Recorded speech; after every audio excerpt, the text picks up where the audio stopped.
Hello friends, இந்த வீடியோல நம்ம என்ன பார்க்க போறோம் அப்படினா கைட் பாயிண்ட்ஸ் எப்படி கிரியேட் பண்றதுன்னு பார்க்க போறோம். சோ யூசுவலா கைட்ஸ் நம்ம டேப் மெஷர் டூல்ல எடுத்து டிராக் பண்ணா நம்ம கைட் லைன்ஸ் வரும். சோ கைட் லைன்ஸ் இந்த மாதிரி நம்ம கிரியேட் பண்ணிக்கலாம்.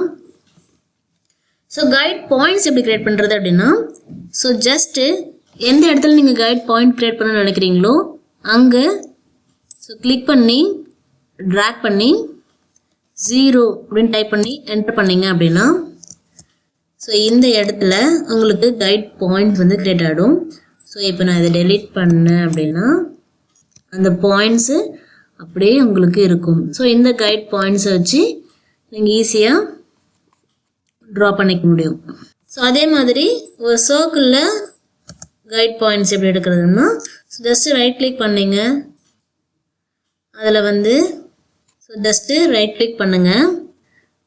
ரைட் கிளிக் பண்ணிங்க அப்படின்னா ஃபைண்ட் சென்டர் அப்படின்னு இருக்கும். ஸோ இது மூலிமா இந்த சர்க்கிளில் கைட் பாயிண்ட்ஸை நீங்கள் கிரியேட் பண்ணிக்க முடியும். ஸோ இந்த கைட் பாயிண்ட்ஸ்லேருந்து நம்ம எப்படி வேணாலும் ட்ரா பண்ணிக்கலாம்.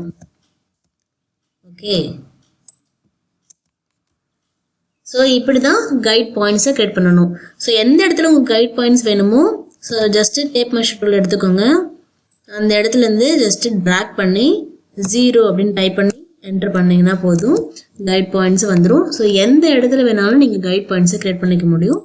ஸோ இது நம்ம டெலீட் பண்ணாலும் அந்த பாயிண்ட்ஸ் அப்படியே இருக்கும். அதை வச்சு ஈஸியாக நம்ம இது பண்ணலாம். இப்போ இந்த ரெக்டாங்குலரோட 4 கார்னர்லேயும் நான் கைடை இது எல்லாத்தையும் டெலீட் பண்ணிடுறேன். இப்போ பாருங்கள், டேப் மெஷர் டூல் எடுத்துகிட்டு இங்கே ஒரு கைட் பாயிண்ட்ஸை க்ரியேட் பண்ணணும். ஸோ 0 டைப் பண்ணி என்டர் பண்ணிட்டேன். ஸோ இங்கே ஒரு கைட் பாயிண்ட்ஸை க்ரியேட் பண்ணணும். ஸோ 0 டைப் பண்ணி என்டர் பண்ணிட்டேன். இதை டெலீட் பண்ணிட்டேன். ஸோ இப்போ இந்த 4 கைட் பாயிண்ட்ஸ் எனக்கு இருக்குது. நான் இப்போ இந்த பாயிண்டில் ஈஸியாக நான் மறுபடியும் அந்த இது வரனாலும் வரைஞ்சிக்கலாம்.